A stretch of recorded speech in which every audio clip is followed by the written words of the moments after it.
오늘 주신 하나님의 말씀은 디모데후서 1장 15절에서 18절 말씀입니다. 아시아에 있는 모든 사람이 나를 버린 이 일을 내가 아나니 그 중에 부겔로와 허모게네가 있느니라. 원컨대 주께서 오네시보로의 집에 긍휼을 베푸시옵소서. 저가 나를 자주 유쾌케 하고 나의 차슬에 매인 것을 부끄러워 아니하여 로마에 있을 때에 나를 부지런히 찾아 만났느니라. 원컨대 주께서 저로 하여금 그날의 주의 긍휼을 얻게 하여 주옵소서. 또 저가 에베소에서 얼마큼 나를 섬긴 것을 내가 잘 아느니라. 아멘. 할렐루야. 우리 옆에 분들과 주의 평강을 기원하면서 샬롬으로 인사하는 시간 가지도록 하겠습니다. 샬롬. 참 잘 오셨습니다. 오늘 본문을 보고 우리는 쉽게 이렇게 결론을 내릴 수가 있겠죠. 부겔로와 허모게네처럼 나쁜 놈 되지 말자, 오네시보로처럼 좋은 분이 되자, 이렇게 결론 내릴 수도 있을 것입니다. 그러나 본문을 읽고 그렇게 간단하게 결론 내리기에는 오늘 본문이 주는 도전이 만만치 않은 것 같습니다. 무슨 말이냐고 하면은 주의 고난, 그리고 주 안에서 사역자들이 받는 고난을 바라보는 믿음의 태도, 그리고 그로 말미암는 우리 삶의 결과가 분명하게 다르기 때문에 그렇습니다.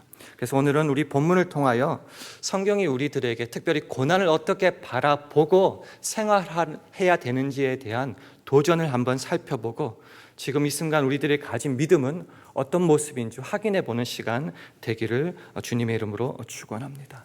오늘 본문에 사도 바울의 고난을 바라보고 다르게 취하는 두 가지의 다른 모습들이 나오게 됩니다. 첫 번째는 부겔로와 허모게네로 대표되는 잘못된 신앙입니다. 우리 다 함께 15절을 함께 읽겠습니다. 시작. 아시아에 있는 모든 사람이 나를 버린 이 일을 내가 아나니 그 중에 부겔로와 허모게네가 있느니라.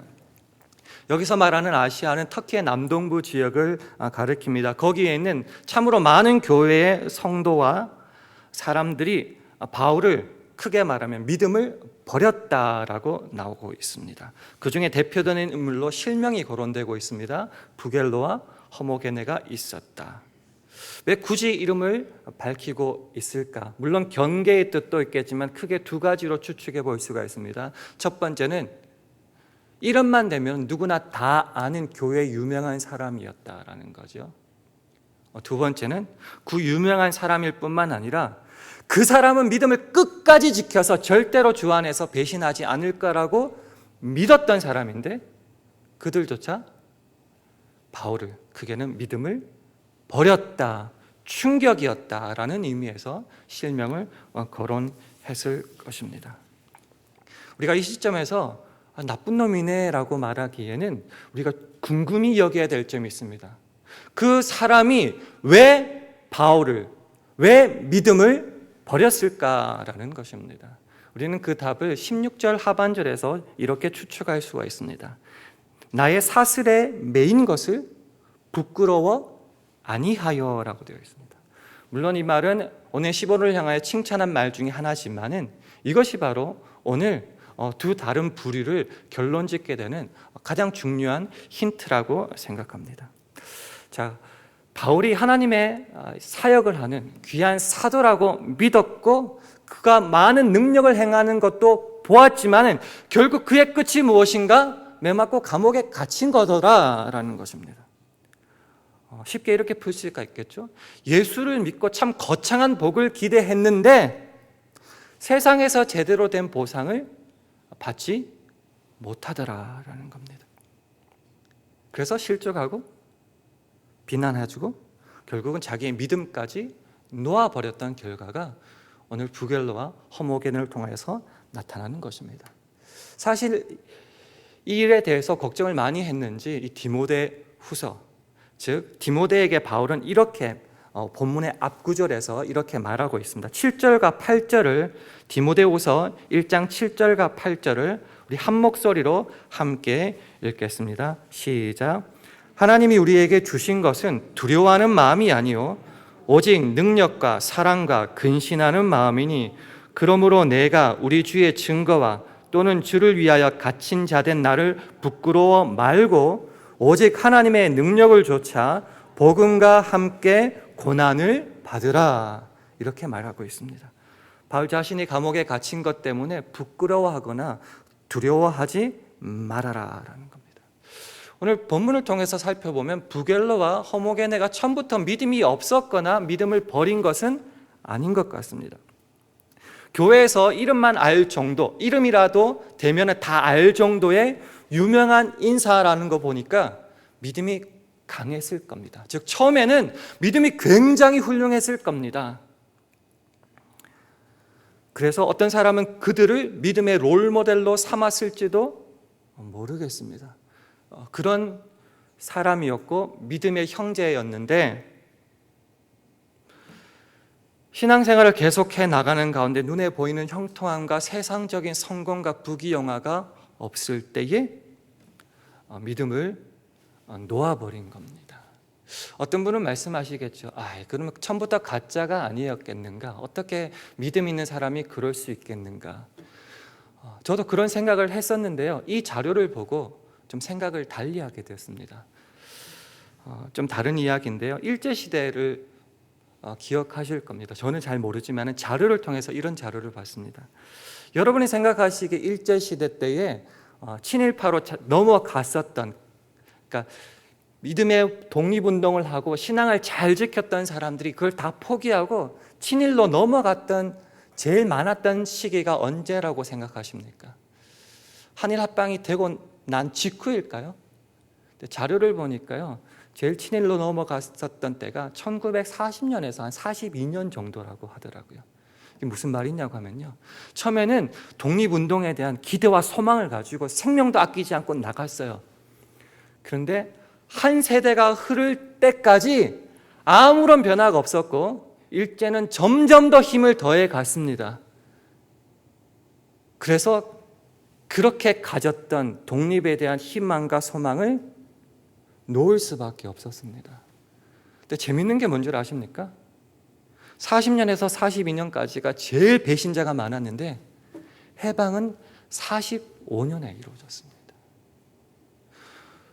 우리가 때로는 부겔로 허모게네를 통하여서 욕하고 비난할 수 있지만은 돌이켜 말하면 그것이 저와 여러분의 모습일 수도 있다라는 것입니다. 이에 반해서 오늘 본문에서 이들과 반대되는 훌륭한 신앙의 모습으로 오네시보로를 이렇게 소개하고 있습니다. 우리 본문 16절과 17절을 우리 함께 읽겠습니다. 시작. 원컨대 주께서 오네시보로의 집에 긍휼을 베푸시옵소서. 저가 나를 자주 유쾌케 하고 나의 사슬에 매인 것을 부끄러워 아니하여 로마에 있을 때에 나를 부지런히 찾아 만났느니라. 아멘. 오네시보로는 이름의 뜻조차 은혜가 되는 사람입니다. 이름의 뜻이 유익을 가져다 주는 자라는 의미입니다. 그는 사도 바울의 고난에 대한 분명한 이해와 믿음이 있었던 것 같습니다. 바울이 사슬에 매인 것을 부끄러워 아니하였다라고 말합니다. 그리고 오히려 바울을 자주 유쾌하게 했다. 농담을 많이 한 것이 아니라 새 번역에 이렇게 번역하고 있어요. 용기를 북돋아 주었다, 이렇게 표현하고 있습니다. 그는 바울을 자주 유쾌케 하였고 용기를 북돋아 주었고 로마 감옥에 있는 바울을 부지런히 찾아 방문하였습니다.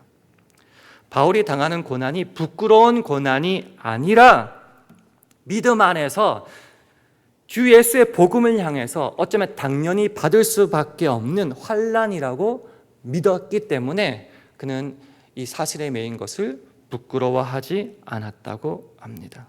환난 속에서도 영원한 저 천국을 바라보면서 믿음의 형제를 격려하고 용기를 북돋아 주었고, 개인적으로는 자신의 신앙을 잃어버리지 않고 신앙의 자리를 든든하게 지켜 나갔다는 것입니다. 사람들이 왜 믿음을 쉽게 버릴까요? 하나님의 약속은 주님의 오시는 날까지 때로는 미뤄져 있는 것 같고 내가 살아가는 현실에서 고난은 정말 가깝기 때문입니다.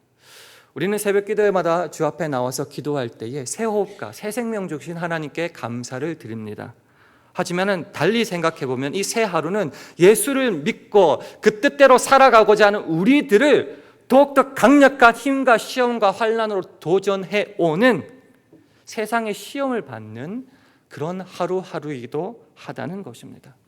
사도 바울이 의리의리한 집에 살았고 높은 위치에 올라갔고 모든 하늘 일마다 성공했다면 사람들이 그를 왜 버렸을까요? 그렇지 않았다는 것입니다. 그가 가는 곳 수많은 죽음의 위기를 겪었었고 환난이 가득했었고 지금 이 시간까지 감옥에 갇혀 있는 모습 때문에 사람들은 사도 바울을 버렸다는 것입니다. 그래서 사도 바울을 항상 따라갔던 것이 네가 과연 사도냐라는 사도권 분쟁이 항상 그를 따라갔었다는 겁니다. 이유는 간단했습니다. 네가 하나님의 사자라면 사도라면은 네가 항상 형통하고 하는 일마다 잘 돼야 될 텐데 너 꼴이 뭐냐? 네 꼴을 보니까 너는 하나님의 사도가 아닌 것 같다라는 것이 항상 그의 꼬리표였다는 것입니다. 예수님을 기억하십니까? 예수님께서 우리 죄를 위하여 십자가에 돌아가실 때에 십자가에 매달리셨을 때에 사람들이 그를 환영하고 칭찬하지 않았고 뭐라고 말했냐 그러면 네가 만일 하나님의 아들이었거든 자기를 구원하고 십자가에서 내려와라 뭐 증거를 좀 보여봐라 라고 말씀을 들었고 그래서 그래 나는 하나님의 아들이라고 십자가에서 내려오셨습니까? 아니요 거기서 죽으셨다는 거죠. 여기에 놀랄만한 비밀이 있다는 것입니다.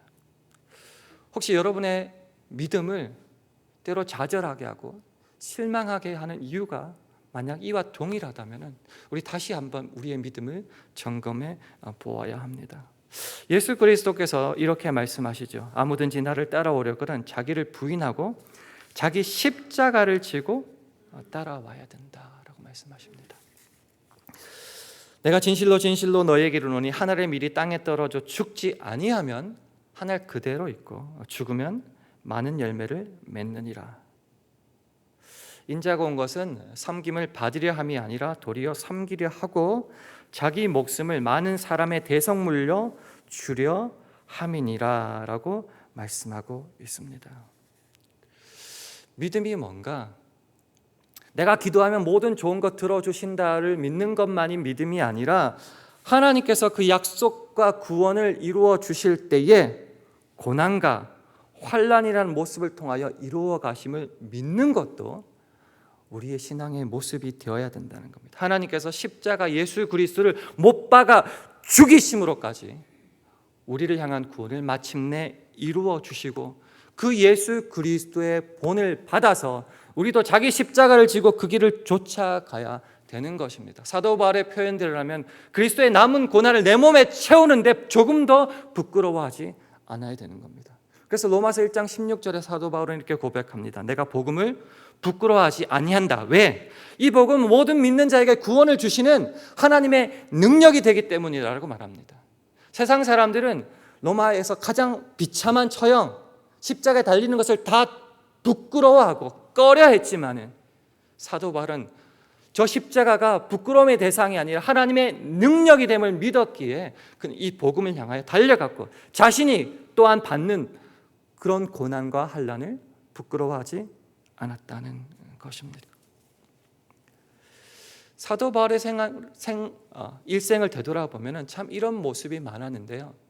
그래서 공격을 받았을 때에 고린도 전서 4장에서는 이렇게 그가 표현하고 있습니다. 고린도 전서 4장 1절과 2절에는 사람이 마땅히 우리를 그리스도의 일꾼이요 하나님의 비밀을 맡은 자로 여길지어다 선포한 다음에 2절 우리가 잘 아는 말씀이 나옵니다. 그리고 맡은 자들에게 구할 것은 무엇이라고요? 충성이니라고 했습니다. 이 본문을 충성하자라고 바라보지 마시고 오늘 본문과 연결해서 이렇게 한번 찾아봤으면 좋겠습니다. 그 맡은 자들에게 찾아야 될 것이 외적으로 얼마나 형통했는지, 얼마나 잘생겼는지, 멋있는지 외적인 증거가 아니라 보란듯이 내세웠던 것이 아니라 그저 충성일 뿐이다라는 것입니다. 충성이 뭐라고 생각하냐고 하면 저는 이렇게 생각해요. 원텐 프레이를 타고 LA로 갈 때에 우리가 표지판을 봅니다. LA, 로스앤젤레스 몇 마일 이렇게. 그게 충성이라고 저는 믿는 사람입니다. 주께서 있으라고 하는 나의 사명의 자리에 비가 오나 눈이 오나 그 자리에 그대로 서 있는 것이 충성입니다. 비가 오고 눈이 오면은 짜증내고 도망가 버리고, 날씨 좋거나 누가 카메라를 들고 오면은 그 자리에 서 있는 것이 아니라 1년 365일 주께서 나에게 명령을 주셨고 나를 사랑함을 믿기 때문에 그 자리에 그대로 서 있는 것, 그게 충성입니다. 외적인 증거가 아니라는 겁니다. 오히려 복음을 전하는 자에게 고난을 더하신다는 겁니다. 우리가 잘 알다시피 산상수훈에서 그렇게 말씀하시죠. 나를 인하여 너희를 욕하고 핍박하고 너희를 거스려 모든 악한 말을 할 때에 기뻐하고 즐거워하래요. 하늘에서 너희의 상이 크다고요. 왠 줄 아세요? 이전의 선지자들에게 다 그같이 핍박을 했다고 예수님께서 말씀하십니다. 우리가 예수 그리스도의 뜻을 따라서 그 말씀을 증거하고 제대로 살아갈 때는 오히려 핍박을 당하는 것이 정상이라고 성경은 말하고 있지만은 우리는 자꾸 아니라고 말하고 부겔로와 허모게네의 길을 자꾸 쫓아가려고 노력한다는 겁니다. 그래서 이 고린도전서 4장 9절에는 더 기가 막힌 말을 이렇게 하고 있습니다. 내가 생각건대 하나님이 사도인 우리를 죽이기로 작정한 자같이 미말에 두셨음에, 이 미말이라는 것은 끄트머리를 말하는 거예요. 미말에 두셨음에 우리는 세계 곧 천사와 사람에게 구경거리가 되었노라. 자기를 끄트머리에서 구경거리가 된 사람으로 비유하고 있습니다. 이게 무슨 말이냐고 하면요, 그 당시가 로마 시대였습니다. 로마 시대에 전쟁을 하고 나서 승리를 거뒀을 때는요, 로마 시내에서 개선 행진을 합니다. 앞에서 흰말을 타고 장군이 딱 나가고요, 그 다음에 장수들이 따라가고 제일 마지막에 그 포로로 잡아왔던 사람들이 마지막에 전리품이죠, 이렇게 쭉쭉쭉쭉 따라갑니다. 그리고 바울과 자기와 같은 처지를 제일 끄트머리에 가는 사람이라고 비유하고 있습니다. 그래서 사람들이 그것을 다 구경하지요. 구경을 하고 그리고 나서는 행진이 끝난 다음에는 그들을 다 죽여버리는 겁니다. 근데 자기가 그런 끄트머리 미말에 있는 사람이라고 그렇게 표현하고 있습니다. 하나님께서 사도를, 우리를 그렇게 사용하시고 세상의 구경거리가 되게 하셨다. 그러나 나는 그 길을 걸어가겠다, 그렇게 다짐하는 것입니다. 우리는 어떤가요? 우리가 지금 쫓아가고 있는 길은 부겔로와 허모게네의 길인가요? 아니면 오네시보로의 길인가요? 믿음을 가진다고 말하면서 믿음 가운데 믿기 때문에 고난을 받을 때 우리는 너무나 때로 쉽게 넘어지고 불평하고 불만을 터뜨리고 어쩌면은 허모게네와 부겔로처럼 신앙을 놓아버릴 때도 있을지 모르겠습니다. 그래서 본문이 우리에게 도전하는 겁니다.